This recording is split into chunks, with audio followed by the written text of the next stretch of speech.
Sekarang kita dengarkan tausiahnya Pak Ustadz Abdul Somad. Assalamualaikum Ustadz. Waalaikumsalam warahmatullahi wabarakatuh, Pak Karni. Pak Ustadz udah mendengar tadi apa aja alasan dari masjid-masjid yang masih saja melaksanakan ibadah berjamaah. Mereka juga berkeyakinan bahwa itu lebih bermanfaat dibanding sholat sendirian di rumah. Mungkin perlu penjelasan lebih jauh dari Pak Ustadz Abdul Somad. Bismillahirrahmanirrahim. Assalamualaikum warahmatullahi wabarakatuh. Alhamdulillah wassalatu wassalamu ala rasulillah wa ala alihi wa sahbihi wa man tabi'ahu wa mawalah. Pak Karni beserta seluruh alim ulama, masyarakat, tak dapat saya sebut satu persatu. Saya menjelaskan secara fikihnya dulu. Dalam sebuah hadis dikatakan, idza sami'tum bihi fi baladin, kalau kamu mendengar ada suatu wabah di suatu negeri, fala taqdimu ilaihim, janganlah kamu datang ke negeri itu. Dan kalau wabah itu terjadi, kamu berada di dalam negeri itu, fala takhruju firaram minhu, jangan pula kamu keluar dari negeri itu melarikan diri. Inilah yang disebut sekarang dengan social distancing atau lockdown atau PSBB. Jadi perlu kita pahami bahwa zaman dulu itu, seperti kota Al-Madinah Al-Munawwarah zaman dulu, itu ada tembok di sekelilingnya. Lalu kemudian ada pintu gerbangnya. Jadi kalau terjadi suatu wabah di dalam negeri itu, orang yang berada di dalam tembok itu tidak boleh keluar, dan orang yang berada di luar tidak boleh datang ke dalam. Nah sekarang skopnya lebih kecil lagi, karena wabah ini tidak hanya di suatu negeri, tapi dia sudah masuk ke dalam rumah, dan kita tidak tahu rumah siapa yang sudah didatangi virus COVID-19. Hampir semua. Jadi saya tidak tahu bahwa rumah tetangga saya ada, bahwa rumah orang yang kaya, pejabat juga bisa kena. Dengan kita dengar berita banyak, maka tidak ada solusi lain kecuali kita tetap di rumah kita masing-masing, karena rumah kita saja yang steril. Jadi kalau dulu suatu negeri, sekarang skopnya lebih kecil, hanya di rumah saja. Lalu kemudian hadis lain disebutkan, firra minal majzum, larilah engkau dari orang yang terkena penyakit menular, firaraka minal asad, seperti engkau lari dari singa. Jadi sebetulnya secara fikih simple saja, aturan yang sudah diajarkan oleh Nabi Muhammad SAW 14 abad lalu itu simple, sederhana, dan itu dilaksanakan. Di Maroko, saya masih kontak ke adik kelas saya di sana, saya tanya, ada kalian sholat berjamaah Jumat? Jumat tidak ada. Sholat fardu tidak ada, tutup semua. Di Mesir juga begitu. Oleh sebab itu, masjid tempat saya ketua masjid, maka saya sampaikan kepada jamaah, masjid tutup, kita sholat di rumah.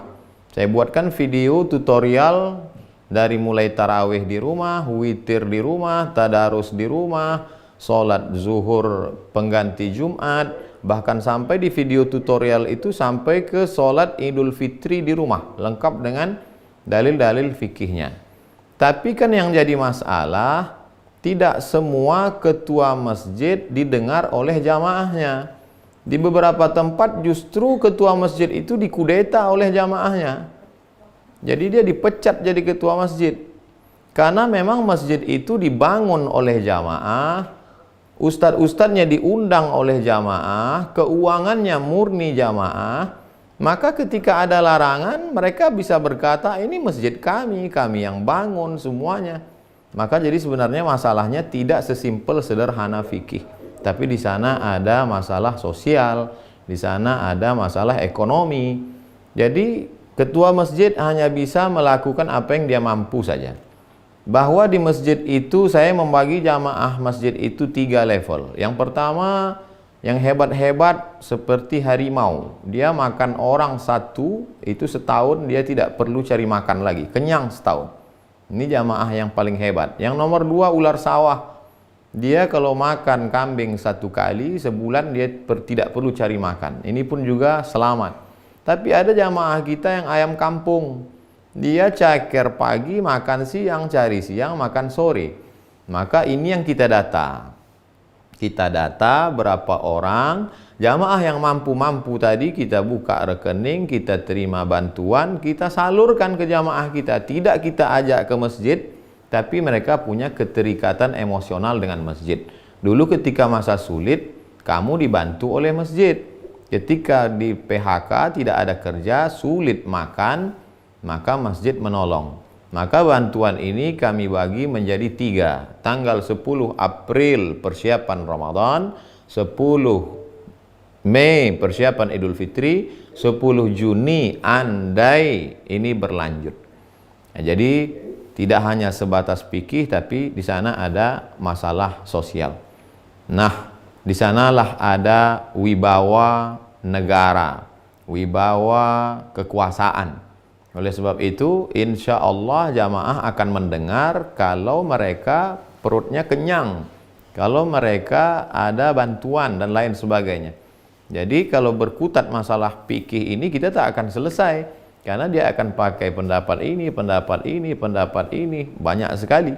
Tapi yang saya terapkan di masjid di tempat saya, kita tutup sampai nanti insya Allah ini damai, selesai, barulah kita buka lagi sholat. Tentang masalah sholat tarawih, orang bisa sholat tarawih di rumah, karena Nabi SAW pun sholat tarawih malam pertama, malam kedua, malam ketiga, Nabi tidak keluar lagi.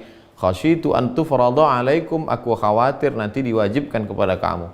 Maka Nabi sholat sendiri. Lalu kemudian bagi yang ingin sholat tarawih di rumahnya, maka dia berjamaah. Begitu juga dengan witir, begitu juga dengan tadarus Al-Quran. Adapun tentang masalah sholat Jumat, man tarakal jumu'ata salasa marratin, siapa yang meninggalkan sholat Jumat 3 kali tahawunan, karena menyepelekan Jumat, karena meremeh-temehkan Jumat. Adapun pada saat takut, pada saat khawatir, maka dalam Islam diajarkan la tulqu bi aidikum ila tahlukah, jangan kau jerumuskan dirimu ke dalam kebinasaan.